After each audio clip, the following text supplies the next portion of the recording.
Wait for a moment. Okay. Good morning to everyone. And today we are celebrating Teachers' Day, right? And this is the turn to Miss Aishwarya to take the class. And I am hand over the mic to Miss Aishwarya. Aishwarya, please start. A warm pleasant good morning to one and all present here.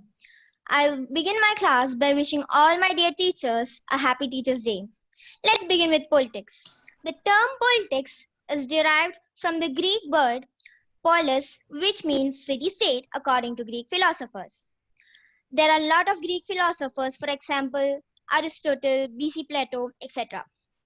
Aristotle is the father of political science. He is very famous for his statement, man is a political animal. Man is a political animal. What does that mean?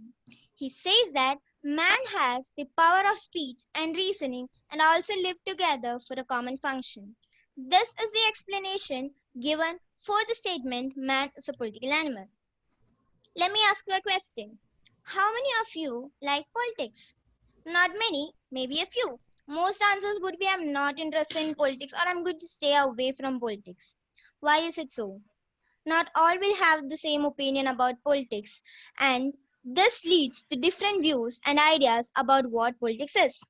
Some associates politics with manipulation of laws, making false promises or tall claims, etc. Whereas some associates it as a public service, and hence politics means different to each and everyone. This is the reason why we have so many definitions for politics. Let us now see what politics deals with. Politics deals with different forms of government, different societies and their aspiration, administration of a country, etc. So, politics deals with different forms of government, different societies and their aspirations, administration of a country, etc. Politics can be divided into two, theoretical politics and practical politics.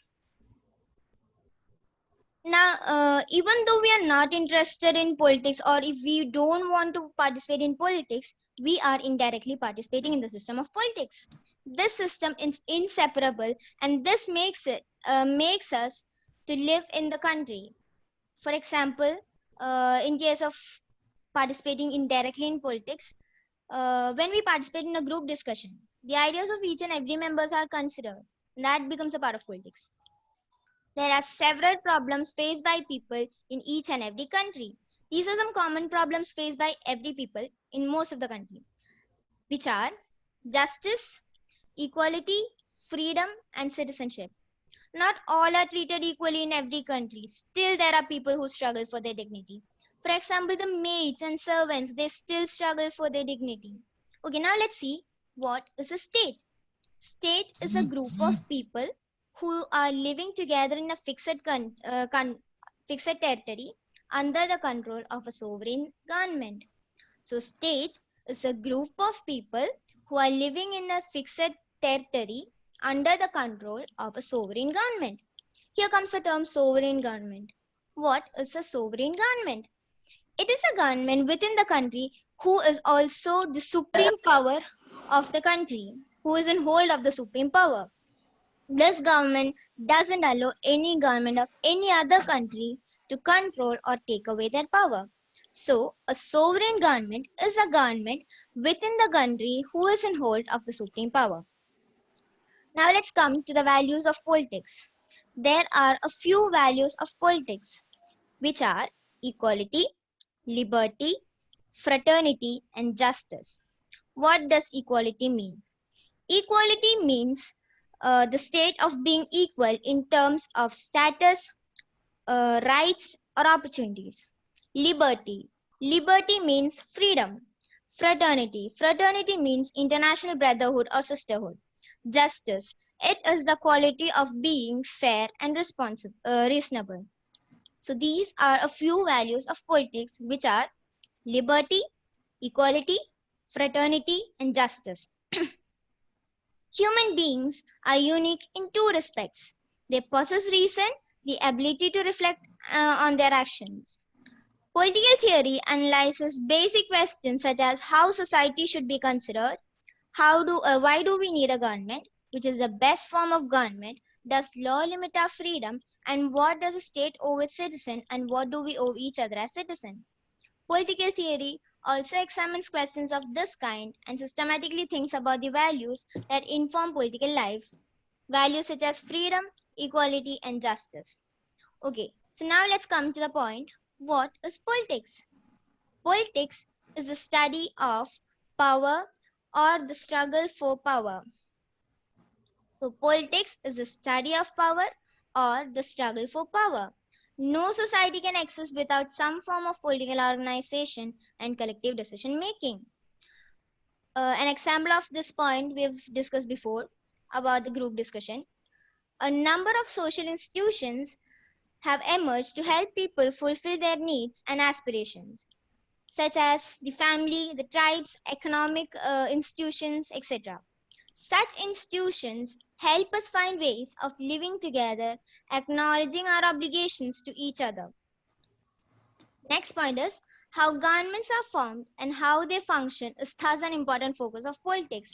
But politics is not confined to the government affairs. It is not. In fact, what governments do is relevant because it affects the lives of people in many different ways. For example, the economic policy, foreign policy, and educational policy, these all affect the lives of people. Since the actions of the government affect us deeply, people take a lively interest in what the governments do. When people disagree with the policies of government, we protest and organize demonstrations to persuade the government to change the existing laws. We see a lot of examples nowadays. Like when people are not satisfied or dissatisfied with the decisions of the government, people immediately form organizations, demonstrations, they begin to protest, and which would persuade the government to change the decisions made by them so that we get what we require or what we need. So, finally, politics arises from the fact we have different visions of what is just and desirable for us and our society. It involves the multiple negotiations that go on in society through which collective decisions are made. So, finally, politics arises from what we think or what we feel is just and desirable for us and the society. Okay. Now, let's go to the next question. What do we study in political theory? There are certain values and principles that have inspired people and guided politics. For example, ideas like democracy, freedom, or equality. Different countries may try to protect these values by enshrining them in their constitution. They protect these values by enshrining them in their constitution, such as, for example, in the case of American and Indian constitutions. They protect such values by enshrining them in the constitution. For example, in our constitution, we have all those values such as equality, fraternity, etc. These documents did not just emerge overnight. These were built upon the ideas and principles debated almost since the time of Kautilya, Aristotle to Jean-Jacques Rousseau, Mahatma Gandhi, Karl Marx, and Dr. B.R. Ambedkar. So these documents were even discussed before so long. And as far back as the 5th century, BC, Plato and Aristotle discussed with their students whether monarchy or democracy was better. See how old or see how back or how long it had been discussed. From the 5th century, BC, Plato and Aristotle. As we learned before, Aristotle is the father of political science. So Aristotle and BC, Plato discussed with their students whether monarchy or democracy was better. Okay. In modern times, Rousseau first argued for freedom as a fundamental right of humankind. And then came Karl Marx. Karl Marx argued that equality was as crucial as freedom. And then in India, Mahatma Gandhi discussed the meaning of genuine freedom or Swaraj. Mahatma Gandhi discussed the meaning of genuine freedom or Swaraj in his book Hind Swaraj. That is a book written by him. He discussed about the genuine freedom or Swaraj in his book The Hind Swaraj. At the same time, Dr. B.R. Ambedkar vigorously argued that scheduled caste must be considered a minority and as such must receive special protection and consideration. As we've learned last year in history, all those problems, B.R. Ambedkar vigorously argued that scheduled castes must get a good position, or they must be considered. They must be given equal freedom and equal opportunities in all cases. But Mahatma Gandhi said that it makes them like it would be a sort of discrimination towards them, showing that they are a minority. Okay, so now let's come to the next point. Political theory deals with the ideas and principles that shape constitutions, government, and social life in a systematic manner. So, political theory also deals with the principles that shape the constitution, governments, and social life in a systematic manner. It clarifies the meaning of concepts such as equality, justice, democracy, and so on. So it also clarifies the meanings of the few points which we discussed before, the values of politics: freedom, equality, justice, then democracy and secularism, and so on. It probes the significance of principles such as rule of law, separation of power, and judicial review, etc. So it also shows the significance of the principles such as rule of law, the separation of powers. The powers are separated among many levels, and the judicial review, etc. So these are the important points in under the question coming, what do we study in political theory? Thank you. Is there any doubts? If you have any doubt, you can ask to Miss Aishwarya. Make it fast. Come on, Amal.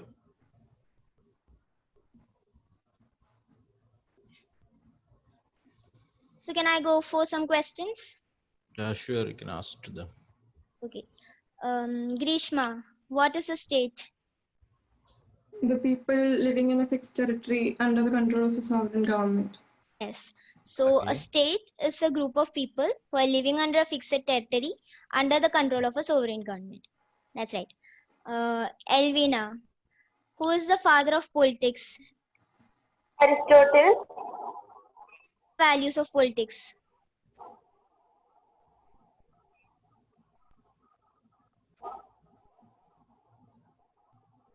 Can you hear me?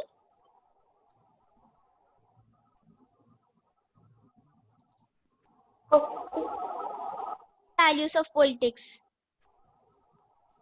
The 4 values.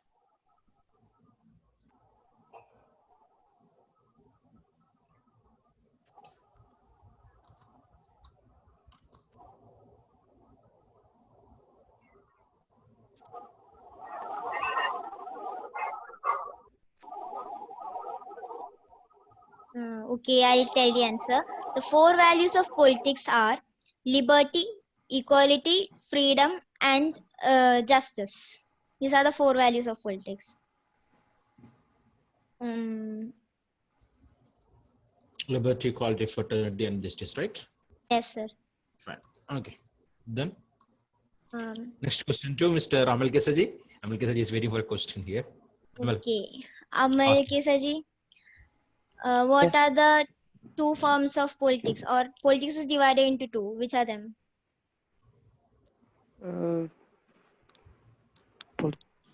Divided into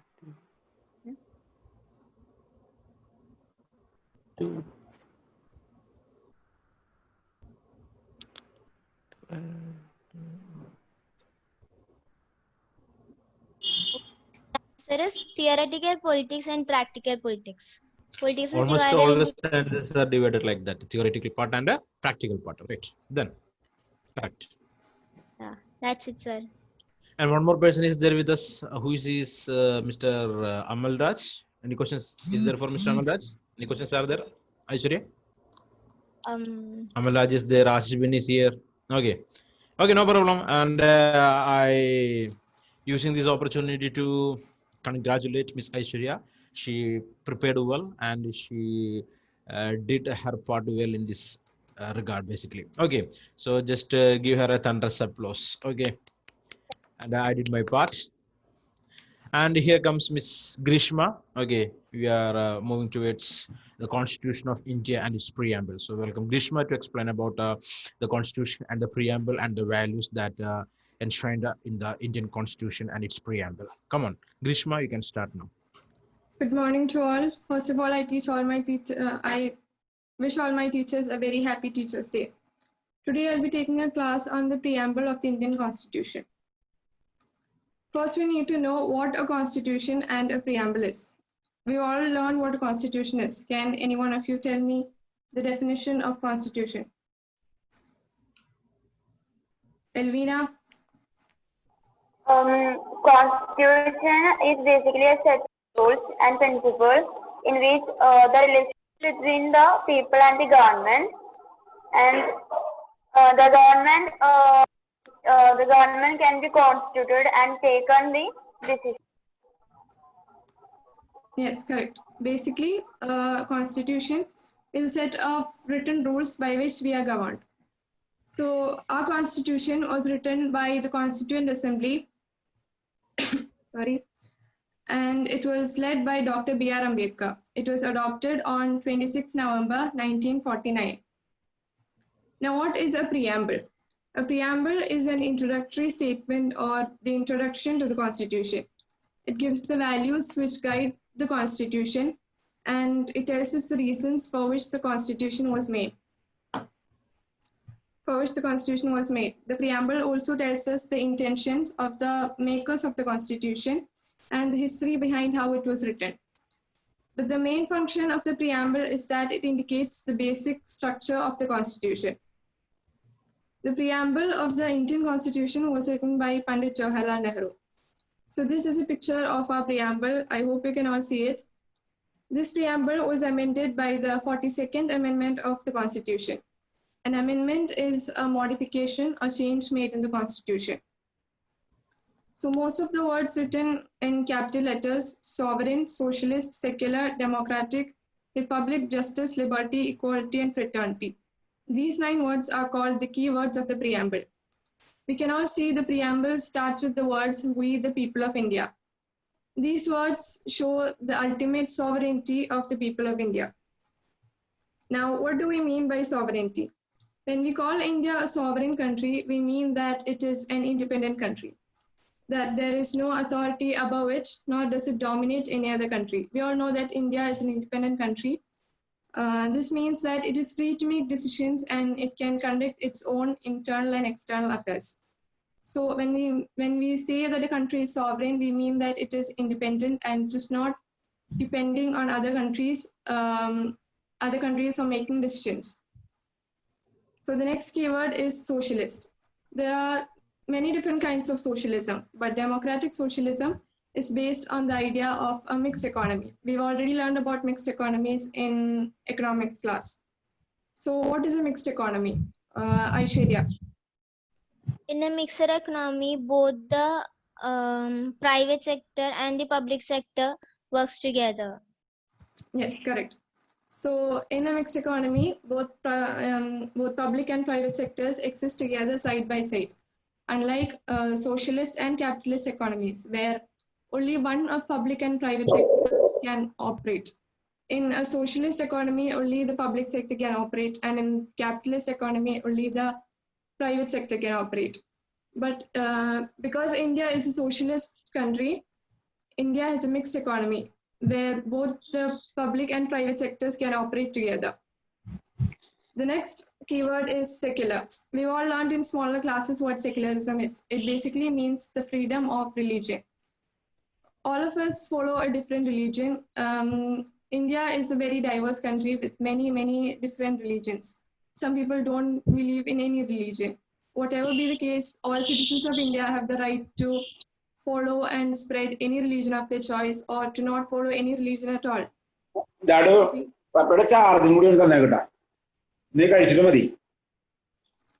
Secularism also means that all religions in the country have the same status and they should be treated equally by the government. So that's what secularism means. The next keyword is democratic. In a democratic country, the supreme power will always be in the hands of the people of that particular country. For example, India is a democratic country, and universal adult franchise, independence of judiciary, and periodic elections in India. All these are examples of this democratic character of India. It is because that India is democratic that we have all these all universal adult franchise and elections and everything. So in the preamble, the word democratic is used to mean social, economic, and political democracy. The next keyword is republic. So what is a republic? A republic is a form of government in which the head of the country is elected or nominated by the people, and that person will not be a monarch. A monarch is someone who gets the authority to rule as their birthright, and they come into power by succession, like kings and queens. We know that they'll become kings and queens when they grow up. It's their birthright to rule. So, but in a republic, the supreme power will always be in the hands of the people and their elected representatives. They have the power to choose the head of the country. So the term republic in our preamble shows that India has an elected head called the president. The president is elected indirectly for a fixed period of 5 years. So that's what republic means. The next word is justice. Justice means the equal treatment of all individuals without any discrimination based on race, color, caste, etc. It also means that the conditions of the backward classes and those who are leading very difficult lives and women, they should be improved by the government. Here also the term justice is used to mention economic, political, and social justice.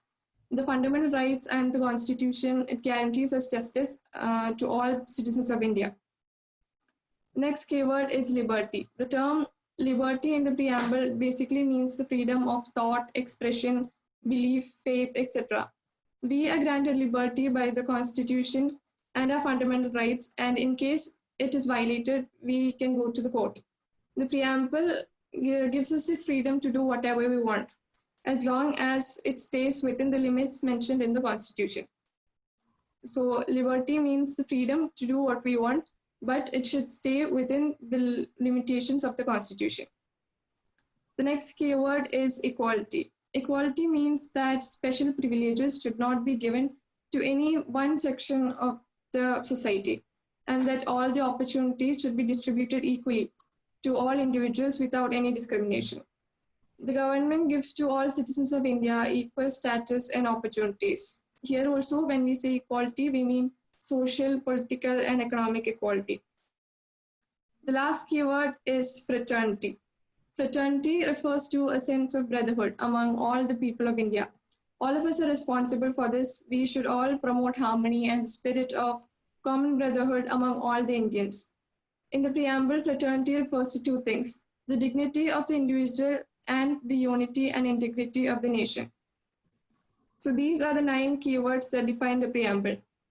The preamble reads as follows: We, the people of India, having solemnly resolved to constitute India into a sovereign, socialist, secular, democratic republic, and to secure to all its citizens justice, social, economic, and political, liberty of thought, expression, belief, faith, and worship, equality of status and opportunity, and to promote among them all fraternity, assuring the dignity of the individual and the unity and integrity of the nation, in our Constituent Assembly, this 26th day of November, 1949, do hereby adopt, enact, and give to ourselves this Constitution.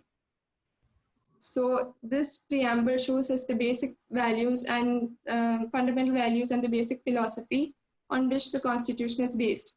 It tells us about the visions and dreams of the Constituent Assembly and the other makers of the Constitution. So in short, the preamble declares India to be a sovereign, socialist, secular, democratic republic, and to grant to all its citizens justice, liberty, equality, and fraternity through the Constitution. So, do you have any doubts?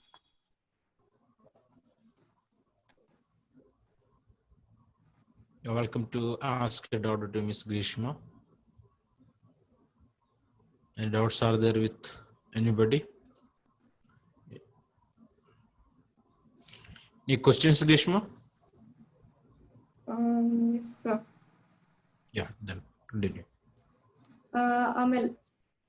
To Amal. What is secularism?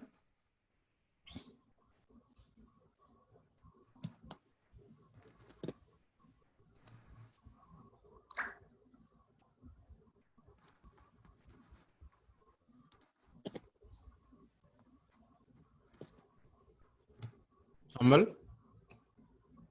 just give the answer, Amal. Can you hear? The connection and the English. Just pass the question to someone else. Amalraj.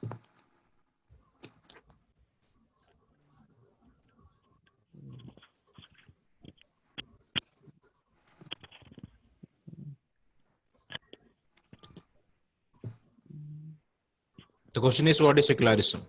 What is secularism?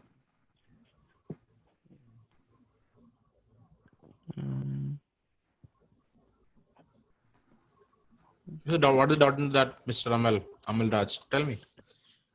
Give the answer to Ms. Grishma.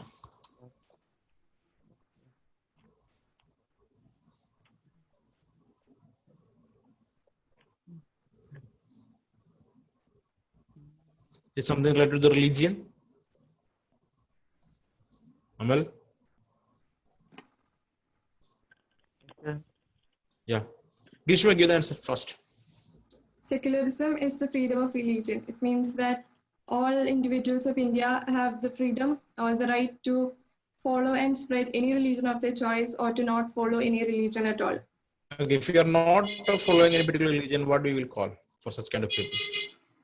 The people, they are not believing in Hinduism, not believing in Atheist. Christianity, or atheist. Exactly, atheist. Correct. Okay. Then, any question? Any more? What is a republic? So, I can't see you who's participating. Ashish, Ashish? what is a republic?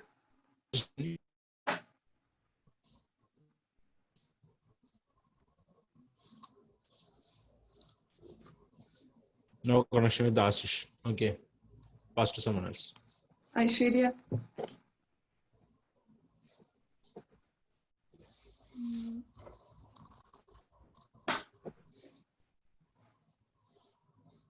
Republic. What is that? It is a form of government in which every people, like, there are forms of or levels of government, and it is not a rule by monarchy. yes. Of course. Republic Constitution. is Come on, Republic is please. a form of government in which the head of the country is elected or nominated by the people, and that person will not be a monarch. He will be elected by the people. Like directly or indirectly, right? Okay, fine. Yes. So correct. Any more questions? No, sir. Okay, fine. And using this opportunity or this platform to congratulate Ms. Grishma, because she did a good work, right? She learned that properly, she worked out, and she presented perfectly. Okay, and congratulations, Ms. Grishma. And we are using this opportunity to give her a thunderous applause. Okay, Grishma, thank you. And everyone, those who participated, I mean, Ms. Aishwarya Sunil Kumar and Ms. Grishma Joshi, they did their part well, and super abilities. Okay, I appreciate your effort. At the same time, I am too happy to say that you people are grasping what I'm speaking in the class, right? There's some phrases what I'm using in the class, you are repeating exactly as it is. Okay, I am too happy in that. Okay, fine guys. Okay, anyway, again, I'm wishing a happy teachers for everyone, and the teachers, not only the teachers, those who teaching you now presently, but the teachers, those who taught ABCD or RIE, right? From a UKG, 12 kg, I mean preschool to you reach here +1 today, right? I mean, today you're attending the classes in the +1 session, right? So you want to use this opportunity to thank all the teachers, those who basically helped you people to grow, right? From your pre-KG to 11th class, you should try to remember each and every one of them. And basically, we have to give our gratitude or our great thankful, extend our thanks to our parents, right? They are the first teachers for us, right? Yes or no? Exactly. Okay, so thank you everyone. You did your part well, and I'm using again. I'm congratulating both of these people and these guys, Grishma and Aishwarya. Thank you guys. Thank you everyone. I'm signing out. Okay, bye. See you. We'll meet in the next class, right?